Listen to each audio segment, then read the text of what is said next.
या औषधाच्या रूपामध्ये अख्खा महाराष्ट्र विष खात होता। 12 कोटी लोकांना औषधाच्या नावाखाली विष खाऊ घालणारा अखेर मास्टरमाइंड ताब्यात। तुकाराम मुंडेंनी आज एक अशा औषधाचा पर्दाफाश केलाय की ज्याचं नाव ऐकून अख्खा महाराष्ट्र हादरून गेलाय। होय, कालपर्यंत दूध, पनीर, गुटखा, मिठाई इत्यादी अन्नपदार्थांमधील भेसळीवर कारवाया होत होत्या, पण आज थेट मृत्यूच्या दारामध्ये ढकलणाऱ्या एका अशा रॅकेटवर छापा टाकण्यात आलाय ज्यामध्ये एक असं औषधी सापडलंय जे महाराष्ट्रातल्या प्रत्येक घरातील व्यक्ती नकळतपणे खात होता। हे एक असं औषध आहे ज्यामुळे लोकांच्या आरोग्याला अत्यंत गंभीर आणि मोठा धोका निर्माण झाला होता। घरातील निष्पाप लहान मुलांपासून ते वयोवृद्ध माणसांपर्यंत हे औषध अगदी विश्वासाने घेतलं जात होतं, पण या औषधाचं काळं सत्य आता बाहेर आलंय। तसेच अख्ख्या महाराष्ट्राला हे औषध चारणारा मास्टरमाइंड या ठिकाणी सापडलाय। खरं तर औषधाचं नाव ऐकून महाराष्ट्राला पहिला मोठा धक्का बसला होता, पण औषध बनवणाऱ्या एका मोठ्या व्यक्तीचे नाव ऐकलं तेव्हा महाराष्ट्राला दुसरा आणि सगळ्यात मोठा धक्का बसलाय। जेव्हा मुंबईमध्ये पहिली गुप्त धाड टाकण्यात आली तेव्हा थेट एका लहान मुलांच्या नामांकित हॉस्पिटलमधून करोडो रुपयांचा बनावट औषधांचा साठा बाहेर काढण्यात आला। सुरुवातीला वाटलं की हे पाप फक्त मुंबईपुरतच मर्यादित असेल, पण जेव्हा तिथल्या औषधांची तपासणी केली गेली आणि तपासाची चक्रे फिरली तेव्हा हीच बनावट औषधे अख्ख्या महाराष्ट्रभर सगळीकडे पसरलेली असल्याचं भीषण वास्तव सुद्धा समोर आलं।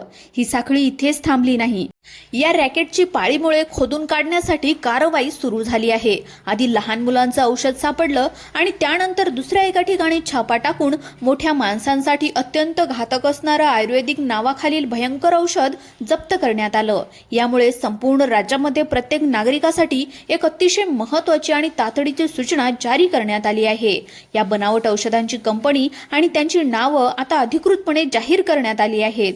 हे औषध जर तुमच्या घरामध्ये असेल तर तुम्ही ताबडतोब सावध व्हा आणि ते फेकून द्या। ज्या औषधांची जाहिरात टीव्हीवर यायची, जे नाव प्रत्येकाच्या तोंडी होतं, ते औषध इतकं खराब आणि आरोग्यासाठी जीव घेणं असू शकतं याचा कोणी स्वप्नातही विचार केला नव्हता। मग काय आहे त्या औषधाचं नाव? हे बनावट औषध घेतल्याने शरीरामध्ये नेमकं काय होतं? यापूर्वी जर तुम्ही हे औषध घेतलेलं असेल तर तुम्हाला कोणते आजार होऊ शकतात आणि आयुक्त तुकाराम मुंडे यांनी सर्वसामान्य जनतेला काय इशारा दिलेला आहे, जाणून घेऊयात या संपूर्ण सविस्तर आणि खळबळजनक रिपोर्टमध्ये। तुकाराम मुंडे यांची अन्न व औषध प्रशासन म्हणजेच FDA विभागामध्ये बदली झाल्याच्या नंतर संपूर्ण महाराष्ट्रामध्ये एकच चर्चा सुरू झाली होती।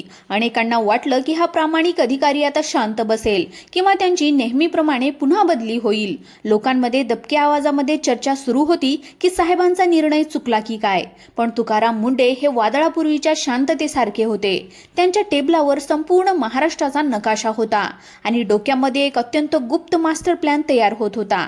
त्यांनी आपल्या सर्वात विश्वासू आणि प्रामाणिक अधिकाऱ्यांची एक कोर टीम तयार केली। हा लढा केवळ गुटखा किंवा भेसळयुक्त दुधापुरता मर्यादित नव्हता, तर हा लढा थेट मानवी जीवाला संजीवनी देणाऱ्या औषधांच्या नावाखाली सुरू असलेल्या सर्वात मोठ्या धंद्याविरुद्ध होता। हा इतिहास रचणारा तपास ठरणार होता, कारण देशातील सर्वात मोठ्या औषध माफियांचा पडदा या ठिकाणी फाश होणार होता, ज्यांची कल्पना मंत्र्यांपासून ते सर्वसामान्यांपर्यंत कोणालाही नव्हती। काय आहे ते औषध जे लोकांच्या नकळत त्यांच्या शरीरामध्ये विष कालवत होतं? कोणतं ते औषध आहे जे तातडीने फेकून देण्याचे आदेश देण्यात आले आहेत? पहा, पुढे तपासणीची पहिली ठिणगी पडली ती देशाची आर्थिक राजधानी मुंबईमध्ये। एका अत्यंत गोपनीय माहितीच्या आधारे तुकाराम मुंडेच्या विशेष पथकाने आपला मोर्चा गोवंडी परिसराकडे वळवला। 18 जूनचा तो दिवस जेव्हा सामान्य जनता रोडच्या कामामध्ये व्यस्त होती, तेव्हा FDAच्या पथकाने गोवंडी येथील मुस्कान अँड ICU अँड चिल्ड्रन हॉस्पिटलवर अचानक धाड टाकली। एका बालरोगतज्ञ हॉस्पिटलवर FDAचं पथक आल्यामुळे परिसरामध्ये एकच खळबळ उडाली। सुरुवातीला वाटलं की एखादी किरकोळ तपासणी असेल, पण जसजसा तपास पुढे सरकला तसे तिथले दृश्य पाहून अधिकाऱ्यांचेही डोळे पांढरे झाले। हॉस्पिटलचे संचालक डॉक्टर निलेश रजनीकांत शहा यांनी रुग्णालयाच्या आतमध्ये 2 वेगवेगळ्या गुप्त खोल्यांमध्ये लॅपॅथिक औषधांचा प्रचंड मोठा बेकायदेशीर साठा लपून ठेवला होता। अत्यंत धक्कादायक बाब म्हणजे या हॉस्पिटलकडे कोणताही अधिकृत औषध विक्री परवाना म्हणजेच फार्मसी लायसन्स नव्हता. रुग्णालयामध्ये येणाऱ्या निष्पाप लहान मुलांच्या पालकांना औषधं देण्यासाठी तेव्हा एफडीएच्या पथकाने गोवंडी येथील मुस्कान अँड आयसीयू अँड चिल्ड्रन्स हॉस्पिटलवर अचानक धाड टाकली. एका बालरोग तज्ज्ञाच्या हॉस्पिटलवर एफडीएचं पथक आल्यामुळे परिसरामध्ये एकच खळबळ उडाली. सुरुवातीला वाटलं की ही एखादी किरकोळ तपासणी असेल, पण जसजसा तपास पुढे सरकला तिथले दृश्य पाहून अधिकाऱ्यांचेही डोळे पांढरे झाले. हॉस्पिटलचे संचालक डॉक्टर निलेश रजनीकांत शहा यांनी रुग्णालयाच्या 2 वेगवेगळ्या गुप्त खोल्यांमध्ये लोपॅथिक औषधांचा प्रचंड मोठा आणि बेकायदेशीर साठा लपून ठेवला होता.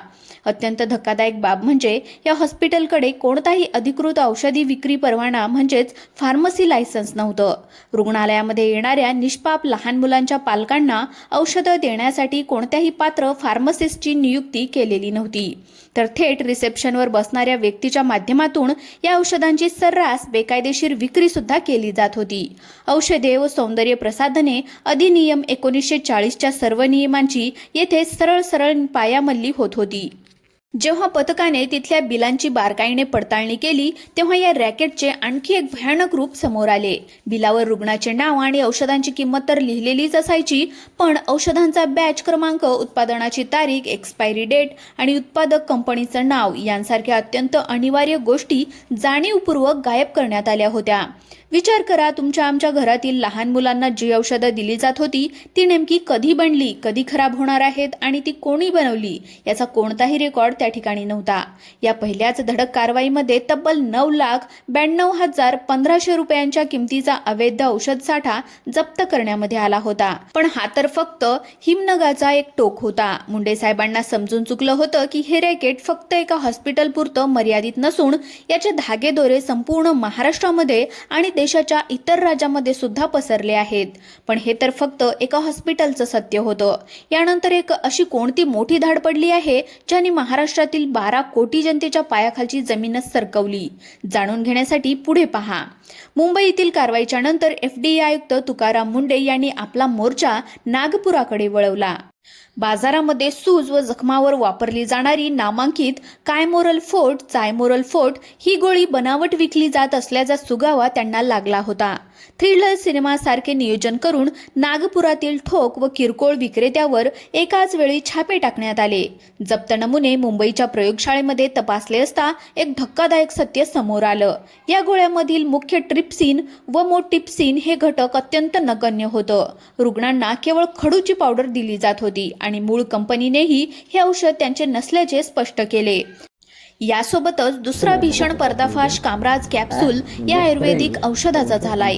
यामध्ये आयुर्वेदिक घटकांऐवजी जीवघेणे टॅडालाफिल आणि पॅरासिटामॉल होलोपॅथिक घटक चोळून मिसळले होते, ज्याने थेट हृदयविकाराचा झटका सुद्धा येऊ शकत होता. या विषारी खेळाच्या पाळीमुळे उत्तर प्रदेश आणि पंजाबमधील कंपन्यांपर्यंत पोहोचली होती. मुंडेंनी थेट गुन्हे दाखल करून या औषध माफियांच्या मुसक्या आवळलेल्या आहेत. तर हे आहे ते भयंकर सत्य. पण आता तुमच्या मनामध्ये प्रश्न आलेला असेल की या बनावट औषधांची नावे कोणती आहेत आणि ती घेतल्याने नेमकं काय होतं आणि तुमच्या घरामध्ये ही औषधे असल्यास तुम्ही काय करावे. पहा, या शेवटच्या भागामध्ये या संपूर्ण महामोहिमेतून 2 अत्यंत प्रमुख आणि धोकादायक औषधांची नावे समोर आली आहेत, जी सध्या तुमच्या घरामध्ये असण्याची सुद्धा दाट शक्यता आहे. एक बनावट कायमोरल फोर्ट सूज आणि जखमावर वापरली जाणारी ही गोळी आहे. बाजारामध्ये पूर्णपणे बनावट स्वरूपामध्ये विकली जात होती. 2 कामराज कॅप्सूल आयुर्वेदिक नावाखाली विकल्या जाणाऱ्या या कॅप्सूलमध्ये घातक लोपॅथिक केमिकल्स मिसळली गेली होती. आणि ही औषधे घेतल्याने काय होऊ शकते? जर तुम्ही तुमच्या किंवा कुटुंबातील सदस्यांनी ही बनावट गोळी घेतलेली असेल तर मूळ आजार बरा न होता इन्फेक्शन वाढण्याचा धोका असतो. तसेच कामराज कॅप्सूलमधील छुपे टॅडालाफिल हे रसायन थेट तुमच्या हृदयावर हल्ला करू शकते, ज्यामुळे रक्तदाब अचानक कमी होऊन हृदयविकाराचा झटका म्हणजेच हार्ट अटॅक किंवा किडनी निकामी होण्याचा अत्यंत गंभीर आजार उद्भवू शकतो. तुकाराम मुंडेचा सर्वसामान्य जनतेला मोठा इशारा. आयुक्त तुकाराम मुंडे यांनी जनतेला आवाहन केलंय की कोणत्याही मेडिकलमधून औषधं घेताना नेहमी अधिकृत आणि पक्के बिल म्हणजे GSTचं बिल मागून घ्या.